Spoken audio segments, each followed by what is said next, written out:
అవినీతి అధికారుల భరతం పడుతుంది యాంటీ కరప్షన్ బ్యూరో. ఇప్పటి వరకు ఎవరికైతే అధికారుల మీద కంప్లైంట్స్ రావడం జరిగిందో వారిపైన దృష్టిని సారించడం జరిగింది. ఇందులో భాగంగానే గతంలో మున్సిపల్ శాఖకు సంబంధించిన వారు కావచ్చు, అలాగే ఇప్పుడు ట్రెండింగ్లో విద్యుత్ శాఖకు సంబంధించిన ఉద్యోగులందరూ కూడా ఆ నజర్లో ఉండడం జరిగింది.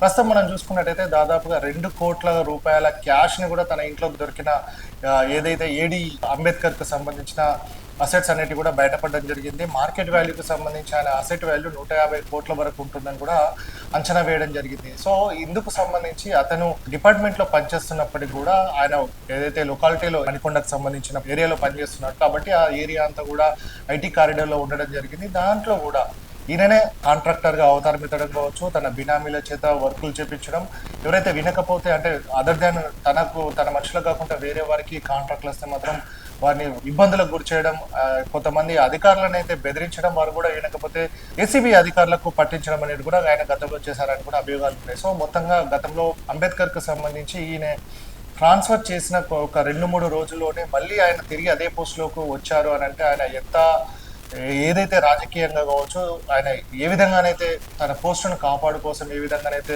దారులు తొక్కుతున్నారనేది మనకు స్పష్టంగా తెలియడం జరుగుతుంది. సో ఇందుకు సంబంధించి ఆయన చుట్టాలు కావచ్చు, బంధువులు ఎవరైతే ఉండడం జరిగిందో అందరి దగ్గర కూడా సోదాలు నిర్వహించడం జరిగింది. ఆఫ్టర్ దట్ మనం చూసుకున్నట్టయితే నిన్న చేవెళ్ళ ఏడీగా పనిచేస్తున్న రాజేష్ అనే అతని ఇంట్లో కూడా ఏసీబీ రైడ్ చేయడం జరిగింది. ఈయన ప్రధానంగా అంబేద్కర్కు బినామీగా చెప్తున్న నేపథ్యం ముందు ఆయన ఇంట్లోని బాత్రూంలో కవర్లో చుట్టిన 17 లక్షల రూపాయల క్యాష్ బాత్రూంలో దొరికిందంటే కూడా మనం అర్థం చేసుకోవచ్చు. అంటే డబ్బులు అనేది బీరువాలో దాచుకుంటారు, కానీ ఈయన బాత్రూంలో దాచుకున్నాడు అంటే ఎంత అవినీతి సొమ్ము ఎక్కడెక్కడ ఉందనేది కూడా మనకు అర్థం కావడం జరుగుతుంది. సో ఏదైతే సినిమాలో మనం రైడ్ సినిమాలో లాగా ఎక్కడైతే చూడడం జరుగుతుంది అంటే కొన్ని ప్లేస్లలో అంటే మనం ఊహించని ప్లేస్లో కూడా డబ్బులు దాస్తున్నారు అంటే దీనికి ఉదాహరణగా మనం చెప్పుకోవచ్చు. ఇంకా ఎన్నెన్ని ప్లేస్లలో డబ్బులు దాచారు అనేది ఈయన ఒక్కడే ఇప్పటి వరకు రాజేష్ అనే వ్యక్తి ఏడీని బినామీలుగా గుర్తించడం జరిగింది. అంటే ఇంకా టోటల్గా ఎంతమంది ఉన్నారనేది కూడా వాళ్ళ ఆరా తీయడం జరుగుతుంది. వారందరిపైన కూడా నజర్ ఉండడం జరిగింది. ఇంట్లో భాగంగానే రాజేష్